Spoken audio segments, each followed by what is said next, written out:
Tell me about your grandfather. Well, my grandfather was a farmer, and he was born in the 1800s and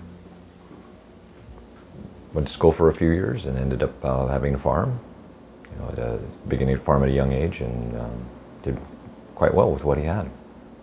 What led him to the land that he selected? He was born there. The same plot of land as you have now? It is. What year was he born in? He was born in 1891. And he farmed until he passed away? He farmed Yeah, he was there. Yeah. When did he pass away? He passed away in 1980. Wow. Some good longevity. He lived a long time, yeah. He'd actually never changed, as far as from my point of view, he never changed physically from the time I can remember him. And I was born in '61, so he's just this wonderful old skinny old man. In terms of what he grew, his history with the vines, I know the old and mature vines are his, but I understand there's also quite a lot of other stuff. What do you know about the early days of agriculture on your family's farm? All I know is that there were vines on the property, and they were unrooted and lasted several years.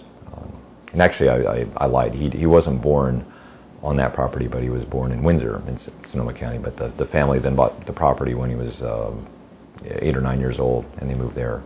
So he didn't really select it; his father did. But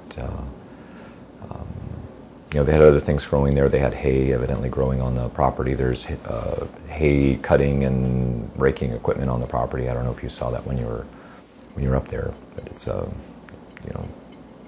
parked, or it's being stored, kind of off the beaten track there. And so then he planted prune trees for drying, and that was the major crop that they farmed there, and it was actually a very good crop. So he had quite a fondness for those trees, and even when the market had changed and the trees were no longer as productive as they weren't terribly well. They weren't economically really feasible by today's standards, but he loved those trees, and as he loved the vines that he had. But that wasn't his main focus. Actually, the trees, from my perspective, were his love, and my father respected that. And even though it was not an economic thing, they didn't necessarily need to change crops, but it became time that it was the right thing to do. And I remember, near the end, my grandfather admitted that this was the right thing to do, to change crops, but it hurt him down to his toes, to see those trees go.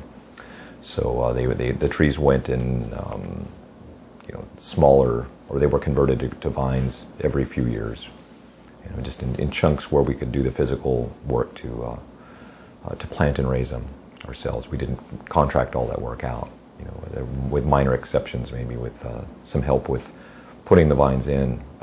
During hot spells, we'd get some other people to come in and help put them in so that they wouldn't dry out.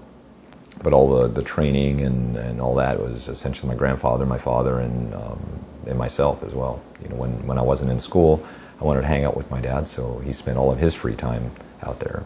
At the time, my father operated an auto parts store, which is what fed our family. But every weekend and bit of free time that he had, he was working out there for his parents. So I would wanted to hang out with my dad and grandfather. So it was logical I'd go out there and try to pitch in.